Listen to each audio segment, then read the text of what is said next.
Tudo tanto!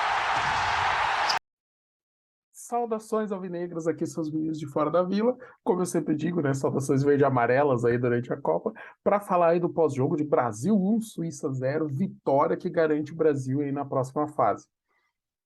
Vamos fazer uma análise rápida aqui do jogo. O Brasil começou com aquela escalação que a gente passou no pré-jogo. Alisson no gol, Éder Militão, Marquinhos, Thiago Silva e Alexandro. Casimiro, Fred, Lucas Paquetá no meio, Rafinha, Vini Júnior e Richarlison no comando do ataque. No comecinho do jogo, o Brasil foi bem, assim, o Brasil pressionou a Suíça e parecia que essa pressão ia funcionar. Porém, conforme o jogo passou e o Brasil não conseguiu criar, a Suíça começou a tocar um pouco melhor a bola, o Brasil começou a pressionar menos, até porque não dá para imprimir 90 minutos de um ritmo de pressão absurdo, assim. E com isso o jogo ficou morno. O Brasil não teve velocidade, não teve muita movimentação, então foi preocupante, né? A gente fazendo essa análise agora, pós-jogo, de uma forma mais fria, o Brasil foi preocupante nesse sentido de ter pouca velocidade e pouca variação. Então, assim, tem jogadores de muita qualidade, então às vezes algum passe ou um drible podem resolver, mas demorava muito. Então, por exemplo, virava o jogo e bola para o Vini Júnior na esquerda. O Vini Júnior recebia a bola, só que a bola demorava tanto para chegar nele que ele já estava marcado por dois, e daí ele já não conseguia criar no 1 contra 1. As poucas bolas que iam para o Rafinha até conseguiu fazer jogada, só que ele ficou muito isolado na direita. E aqui a gente pode analisar de duas formas. Primeiro, que o Paquetá ficou caindo um pouco mais para a esquerda para fazer a função do Neymar, então as jogadas foram mais do lado do Vini Júnior, até por isso. E depois porque o Militão não é um lateral de apoiar. Tudo bem que na seleção do Tite os laterais eles ficam mais internos para ajudar a criar, eles não passam. Só que não é característica do Militão. O Militão não é um criador de jogadas, né? O Militão é um zagueiro que jogou de lateral. Então, assim, ele foi bem. O Militão jogou bem. Não, a gente não está criticando. É que no desenho de jogo que o Tite fez com esse time, faltou alguém para ajudar daquele lado direito. Então o Rafinha ficou muito isolado, quase não teve jogada, e as poucas vezes que teve o Rafinha conseguiu criar. Ele fez um cruzamento para o Vini Júnior, que o Vini Júnior perdeu um gol feito. Ele teve um chute também, que ele fez uma boa tabela com o Paquetá, quando o Paquetá caiu uma das poucas vezes ali. O Fred fica muito para trás nesse desenho, o Fred fica meio perdido em campo, e nada contra o Fred jogador, tem muita qualidade, é um muito bom jogador. Mas para esse desenho do que foi pensado para esse jogo, não funcionou. Tanto que no segundo tempo a gente teve várias modificações, né? O Fred acabou tomando cartão amarelo e saiu para a entrada do Bruno Guimarães. O Rodrigo entrou no lugar do Lucas Paquetá. Isso foi uma coisa que já veio do intervalo. O Paquetá, ele não estava tão bem hoje, assim. Ele não é que ele tenha jogado mal, mas é que ele também não estava tão ligado. Ele errou algumas coisas bem básicas, perdeu uma outra bola. E o pessoal estava falando que ele já estava resfriado aí uns 2 dias, mais ou menos. Então, talvez até preservando ele, entrou o Rodrigo. E com essa entrada do Rodrigo, deu muito mais movimentação. Depois que o Bruno Guimarães entrou, também melhorou. Porque o Bruno Guimarães, ele chamou mais jogo, ele tem uma qualidade de passe melhor e ele tem finalização também, um jogador que pode cruzar, pode chutar, que tem essa qualidade também. Então o Brasil melhorou com as entradas do Rodrigo e do Bruno Guimarães. Mais para frente, a gente ainda teve a entrada do Gabriel Jesus no lugar do Richarlison, o Antony entrou no lugar do Rafinha, e o Antony deu uma dinâmica melhor, talvez até porque o time conseguiu jogar um pouco mais daquele lado com o Bruno Guimarães. O Bruno Guimarães ele ocupou e conseguiu jogar melhor e desempenhar na criação um pouco mais para a direita. O Rodrigo acabou caindo mais para a esquerda, né, fazendo aquela função que é do Neymar e que estava sendo do Lucas Paquetá. Então o Rodrigo acabou jogando muito mais perto do Vini Júnior. Gabriel Jesus quase não tocou na bola, mas também ali o jogo acabou sendo decidido, né? E com isso o Brasil se classificou aí para as oitavas. Estamos classificados. Agora é uma questão aí de confirmar o primeiro lugar até para tentar evitar Portugal na próxima fase. A gente tem chances aí de pegar, em princípio, Gana, que é o segundo colocado, né? Mas pode ser que seja a Coreia do Sul ou Uruguai. Mais provável que seja o Gana ou o Uruguai que se enfrentam aí na próxima rodada. E o vencedor deve ser o segundo colocado desse grupo. Portugal só precisa do empate também, mas a gente já fala sobre isso. Então vamos lá. Primeira coisa que eu vou falar é sobre o jogo em si, né? Então, como foi, né? Foi 1-0 com gol do Casimiro, assistência do Rodrigo, né? Então teve participação do Santos aí nessa jogada. Foi muito legal, porque foi uma bola que chegou no Rodrigo, o Rodrigo deu um tapa e já estava girando para receber de volta. O Casimiro veio certinho, pegou de primeira, peito do pé, assim, com o lado de fora, tirando. Ela ainda bateu no zagueiro da Suíça para matar o goleiro, entrou e foi um bonito gol. Então foi bem legal. Estamos com 100% de aproveitamento, 3 gols a favor e por enquanto nenhum sofrido. A defesa do Brasil, né, não tomou gol. A gente está. Dados do espião estatístico do Globo Esporte, perdão, estão dizendo que a seleção não leva um gol a 261 minutos. Em 78 jogos com o Tite, o Brasil não sofreu gol em 54 partidas, o que equivale a quase 70% dos duelos, 69. Contra a Suíça, nenhuma das 5 finalizações do adversário chegou no gol. 2 foram erradas e outras 3 foram bloqueadas pela defesa.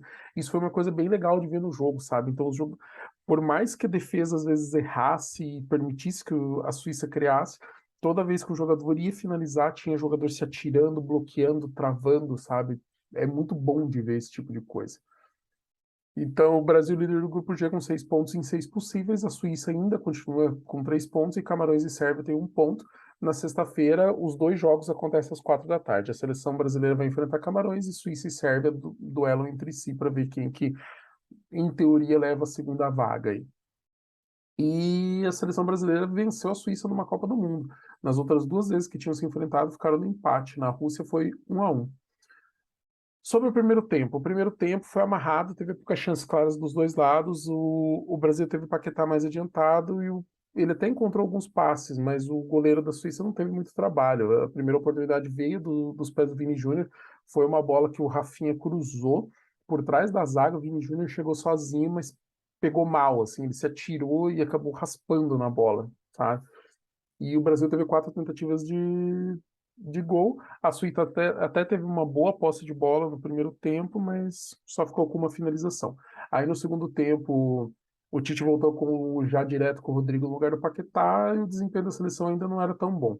A gente estava indo com muito erro na saída de bola. A Suíça teve, no começo do segundo tempo, a Suíça até rondou a área ali do Alisson e as jogadas do Brasil não eram tão lúcidas. E daí a gente teve uma jogada muito boa que o Bruno Guimarães tocou, ela estava perdida, o Richarlison conseguiu dar um tapa que deixou o Vini Júnior sozinho, ele conseguiu marcar, mas estava impedido, porque o Richarlison voltou para conseguir do impedimento para conseguir dar esse tapa aí.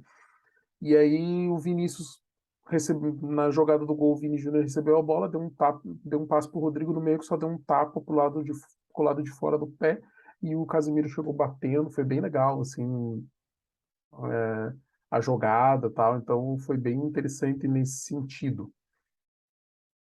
Sobre uma análise aí, o que que a gente pode falar, né? Então, estou puxando aqui uma matéria do GE para me servir de apoio, né? Que o Brasil cresceu após substituições, teve muita dificuldade para criar no primeiro tempo, mas depois das substituições cresceu.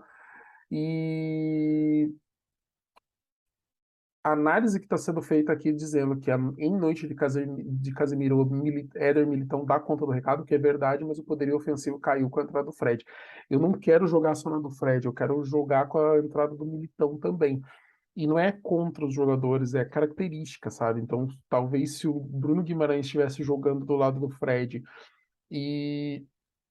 Cara, eu não quero pôr o Daniel Alves, eu prefiro escalar o Militão, né? Mas talvez com o Daniel Alves a gente tivesse um poder maior de criação, mas o Tite também jogando contra um adversário que é mais qualificado e talvez valendo a classificação, talvez não quisesse arriscar, porque se hoje o Brasil empata com a Suíça, a gente ia com 4 pontos para a próxima jornada, só dependendo de uma vitória simples contra Camarões para ficar com o primeiro lugar ou de um empate até para garantir uma classificação, às vezes até em primeiro, sabe, com uma vitória e 2 empates. Então tem muita coisa para a gente ver, sabe? Aqui a análise começa assim: Rodrigo é titular do Real, Bruno Guimarães se destacando no Newcastle, Antony na contratação mais cara da última janela e Gabriel Jesus assumiu o protagonismo do Arsenal. Talvez nenhuma seleção tenha sido tão beneficiada com o aumento de 3 para 5 substituições na Copa quanto o Brasil. Tal, com, tal qual foi contra a Sérvia, o banco de reservas foi fundamental para a vitória por 1-0, que garantiu a seleção nas oitavas. Além de agregarem qualidade, os reservas de alto nível permitem que a seleção mantenha intensidade lá em cima por praticamente os 90 minutos. Os perninhas rápidas, como o Tite se refere a seus atacantes, provocam estragos diante de defesas já cansadas física e mentalmente na parte final dos jogos. Até as mudanças no segundo tempo, a seleção era superior, mas tinha enormes dificuldades criativas. Escolhidos para substituir Neymar, Fred fortalecia o meio de campo sem a bola, mas produzia pouco quando o Brasil tinha a posse. Não se pode dizer que ele tenha jogado mal, mas qualquer que fosse substituir Neymar haveria decréscimo técnico. Ainda há alguém que acha que a camisa 10 não faz falta à seleção? Não é que faz falta ou não faz falta. Faz falta porque o desenho e o jogo hoje é desenhado para ele render. Então vai fazer falta. A questão é, a gente consegue montar um time que consiga talvez até mudar um pouco a característica para suprir essa ausência? Aí é com o Tite, né? Eu acho que dá pela qualidade dos jogadores que o Brasil tem. Apesar dos desfalques dos dois titulares, a estrutura estava praticamente inalterada. A seleção iniciava o jogo com o Thiago Silva, Marquinhos e Éder Militão. Então, a linha de três, ao invés de ter o Casimiro voltando entre o Marquinhos e o Thiago Silva, o Marquinhos ficava no meio, o Thiago Silva acabava caindo mais para um lado e o Éder Militão fechando a direita. E o Marquinhos com qualidade para fazer essa saída. Ele já jogou de volante, tem muita qualidade, é muito bom o jogador, Marquinhos. Para mim, o melhor zagueiro do Brasil há muitos anos, assim, né? É difícil falar porque o Thiago Silva é icônico, assim, o Thiago Silva é legend, é figurinha lendária. Alexandre avançava para fazer uma linha junto com o Casimiro, né? Que às vezes tinha o Fred para recuar e às vezes tinha o Paquetá. O Rafinha ficava bem colado na linha lateral e nas duas melhores chances aí do primeiro tempo o Rafinha teve envolvido, apesar de ser pouco acionado, né? Então ele fez um excelente cruzamento para o Vini Júnior que não conseguiu finalizar e depois ele tabelou com o Militão, tentou chutar de fora da área, mas foi com pouco perigo. E falando que o Militão deu conta na lateral direita, que na defesa ele foi bem, ele ainda arriscou algumas subidas esporádicas, mais pelo centro, né, como são os laterais aí com o Tite, e teve até um chute aí de fora da área aos 36. E se na frente a seleção sofria, atrás foi um time irrepreensível, e foi mesmo, sabe? O Brasil ainda não sofreu um chute a gol nessa Copa, gol assim, né, de finalização de chegar no gol. Está mais de 500 minutos sem sofrer gols em jogos oficiais. E daí ele fala da entrada do Rodrigo, tirando o Paquetá e não o Fred, né? Que era uma coisa que todo mundo estava pensando. Só que aí o Fred saiu aos 12 porque recebeu o amarelo, que foi quando entrou o Bruno Guimarães. E o Brasil cresceu com as mexidas, passou a ser mais dominante, paciência para rodar a bola, achou espaço na zaga, marcou os 18 com o Vini Júnior, mas teve o impedimento do Richarlison no início da jogada. Foi certinho o impedimento, ele estava bem impedido mesmo, estava bem para trás. A assistência nesse lance foi o melhor jogador do Brasil até agora no Catar. Casemiro jogou muito nas duas partidas e mereceu ser o autor do belo gol da vitória, originado em aproximação de Rodrigo com Vini Júnior. E, cara, é verdade, o Casemiro tem jogado muita bola, então tá merecendo mesmo. E a jogada emblemática para mostrar o ferrolho enfrentado pela seleção. Quando o Casemiro arremata de primeira, nada menos do que 8 jogadores da Suíça dentro da área. Tem a linha de 4, né, de zagueiros, ele estava entre as linhas e ainda tem a linha de jogadores de meio. Assim, se vocês verem a imagem, vocês vão enxergar ali, tem muita gente da Suíça. E no final, como que terminou? Posse de bola, 51% para o Brasil, 40% para a Suíça, e ainda teve 8,8% em disputa. Finalizações no gol, o Brasil teve 9 finalizações com 5 acertando o gol, a Suíça teve 4, nenhuma no gol. O Brasil deu 565 passes contra 488. Quebras de linhas de marcação, 96 do Brasil, 84 da Suíça. Cruzamentos do Brasil, 26-11. Perda de bola forçada, 85-80. Então foi um jogo assim um pouquinho mais equilibrado. Assim, o Brasil teve uma certa dominância, mas já teve um equilíbrio maior. A seleção saiu bem diante de dois adversários fortes fisicamente que exigiram calma e organização para furar retrancos, os dois europeus, né? Sérvia e Suíça, porque o Brasil não tem enfrentado adversários europeus. E na fase final é possível que a seleção encontre rivais menos fechados, mas também exigirão mais do sistema defensivo, né? Então, assim, talvez o Brasil consiga criar um pouco mais na frente, mas vai ter mais trabalho defensivamente, né? Porque são dois times que não causaram tantos problemas defensivos, né? E o banco continua sendo fundamental. Aqui uma outra matéria falando aí de Militão, Bruno Guimarães e Alex Telles, os estreantes valorizam chance após vitória sobre a Suíça. E o Alex Telles disse que foi pego de surpresa e foi a melhor adrenalina que ele já sentiu. Estreia de 3 jogadores em Copas do Mundo, Alex Telles, Bruno Guimarães e Éder Militão, que não foram utilizados diante da Sérvia. O Militão foi bem, o Alex Telles também, quando entrou, foi bem, o Bruno Guimarães sim. O Bruno Guimarães foi bastante, jogou bem, assim, até porque ele jogou praticamente o segundo tempo inteiro. E ele e o Rodrigo melhoraram a dinâmica do jogo. O Alex Telles, depois que entrou, também deu uma certa tranquilidade, ele tocou mais a bola, foi bem legal. E é legal porque tá rodando o elenco e a gente precisa. Quando passa de fase, o tempo de recuperação fica menor, o desgaste aumenta, porque os jogadores têm jogado mais, então é bom a gente rodar. E seria bom o Tite rodar algumas peças aí já no jogo contra Camarões, até porque o Brasil está classificado, mas também sem mexer muito na estrutura do jogo. De repente, se uma peça ou outra, você fala assim, ah, vou dar chance para Alex Telles, no lugar do Thiago Silva, vou escalar aqui, de repente, o Militão e coloco o Daniel Alves na direita.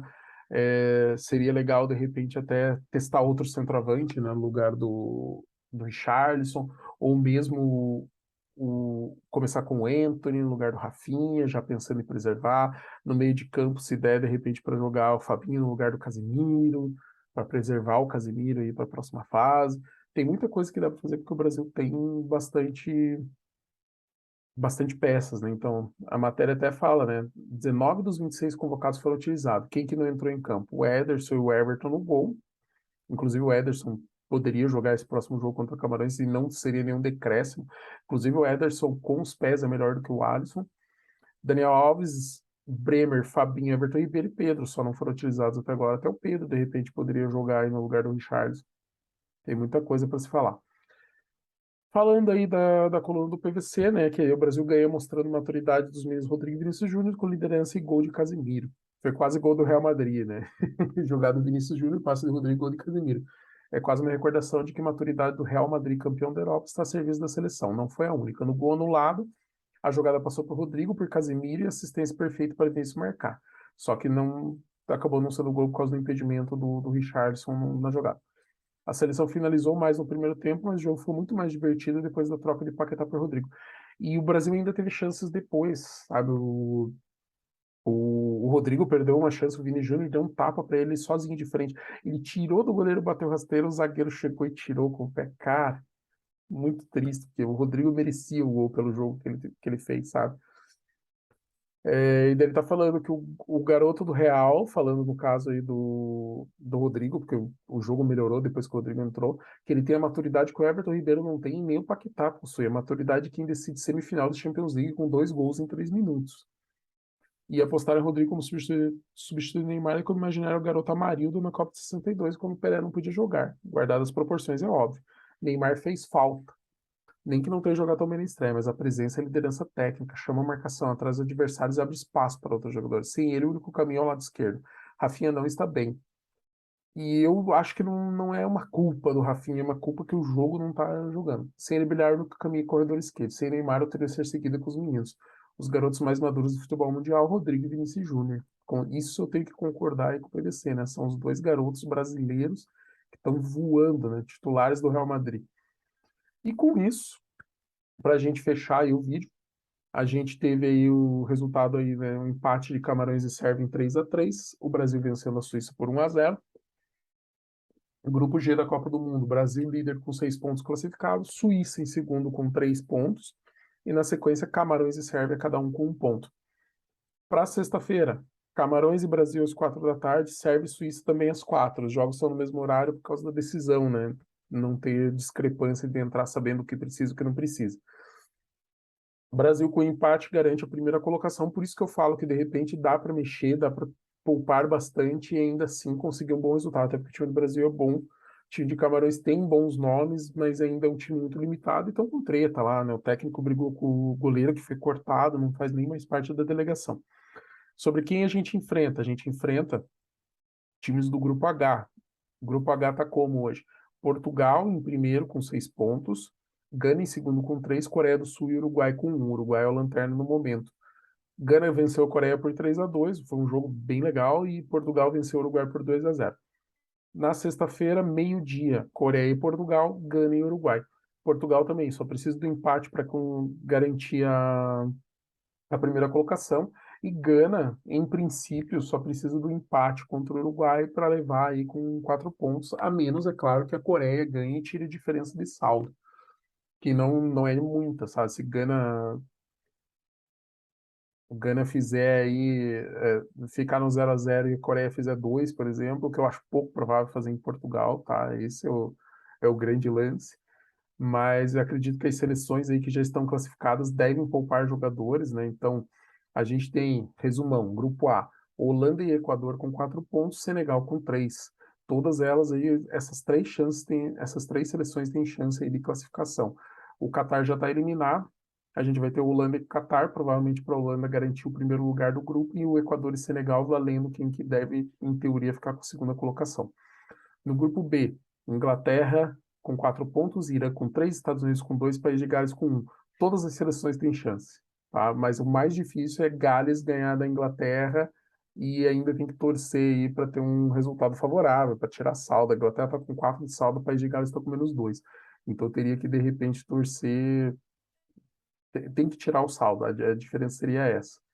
Mas todos os times aí têm o Irã em segundo, hein? Lembrando que o Irã é o segundo colocado aí com uma vitória e uma derrota. Os Estados Unidos têm 2 empates, então eles vão aí para o jogo contra o Irã fazer um vida ou morte aí para tentar levar uma vaga. No grupo C, a gente tem Polônia com 4, Argentina com 3, Arábia Saudita com 3 e México com 1. E é a mesma coisa. Chances aí, em teoria, todo mundo tem. O México tem a situação mais complicada, vai enfrentar a Arábia Saudita, tem que ganhar esse jogo para ter chance de ficar e ainda tem que torcer para a Polônia ganhar da Argentina na última rodada. Aí leva tranquilo, faz 4 pontos e fica na frente. Para a Argentina, de repente, pode até ganhando da Polônia, fica com a primeira colocação e a Polônia tem chance até de perder o jogo e ainda assim levar ao segundo lugar. É uma situação mais confortável da Polônia. A França também classificada em primeiro no grupo D, a Austrália está em segundo, Dinamarca e Tunísia estão em último, mas tem chances ainda. Então a gente vai ter Austrália e Dinamarca, se a Dinamarca ganhar da Austrália e a França pelo menos empatar com a Tunísia, a Dinamarca leva mesmo tendo só um ponto até agora. No grupo E, a gente tem Espanha com 4, Japão e Costa Rica com 3. O Japão está em segundo porque tem saldo 0, a Costa Rica tem um saldo -6. E a Alemanha tem um pontinho na lanterna, mas a Alemanha tem chance. Porque se a Alemanha ganhar da Costa Rica e a Espanha ganhar do Japão, a tendência é que a Alemanha vá para os 4 pontos e fique em segundo lugar e acabe se classificando. Se a Espanha tivesse ganho da Alemanha, a Alemanha teria dado adeus aí ao torneio. Apesar que com o desenho que está aqui no grupo, com a vitória da Costa Rica sobre o Japão, ainda teria chance também de chegar na última rodada e tirando o saldo de gols em cima da Costa Rica e torcendo aí para a Espanha ganhar do Japão, também poderia ficar em segundo. No grupo F, a gente tem a Croácia e o Marrocos, cada um com 4 pontos. A Croácia é líder porque tem um saldo de 3 contra um saldo de 2 do Marrocos. A Bélgica tem 3 pontos. E o Canadá é o lanterna, está eliminado já da Copa do Mundo sem chance de classificação. A gente vai ter Canadá e Marrocos. Marrocos só dependendo de si para levar essa vaga. E Croácia e Bélgica com vantagem para os croatas. Aí, se conseguir um empate, se classifica. Grupo G, a gente já falou, né? De Brasil, Suíça, Camarões e Sérvia. O Brasil já é classificado, com empate contra Camarões fica em primeiro. Sérvia e Suíça jogando aí para disputar aí a outra vaga. Camarões ainda com chance, que se Camarões vencer o Brasil e dependendo do resultado aí de Suíça e Sérvia, pode levar a vaga.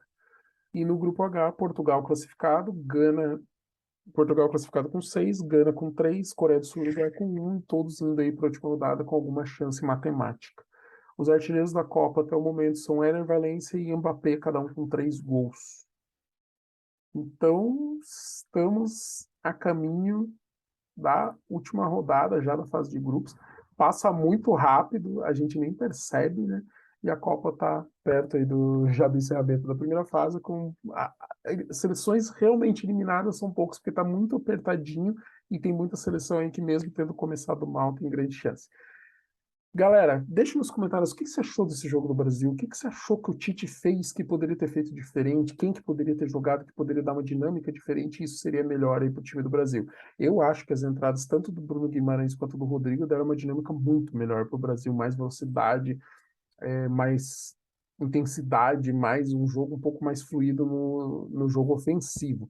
Mas eu ainda tenho problemas com aquele lado direito que está desequilibrado, com o Bruno Guimarães melhorou, mas mesmo assim ainda falta alguém para jogar ali, né? E sem o Danilo a gente vai ter essa dificuldade. Eu acho que de repente contra Camarões seria uma boa ter essa opção do Dani Alves para a gente enxergar se isso vai funcionar. mas aí a gente tem que repensar também a estrutura, quem que pode ajudar a cobrir aquele lado ali, já que o Daniel tem as suas limitações físicas e já nessa altura do campeonato também técnicas, né? Que a gente tem visto já há alguns anos que o Daniel Alves tem oscilado demais e não tem dado mais, não tem sido aquele jogador espetacular que ele já foi, né? Que foi um grande jogador histórico aí do Brasil. De resto, galera, obrigado por você que acompanhou o nosso vídeo, nossa análise. Curtam, comentem, compartilhem, se inscrevam no canal, ativem as notificações, avaliem a gente aí, deem like nos nossos vídeos, compartilhem aí nos seus grupos, tragam mais cientistas, deem suas notas aí nos avaliadores de podcasts. Um grande abraço e pra cima deles. Até mais.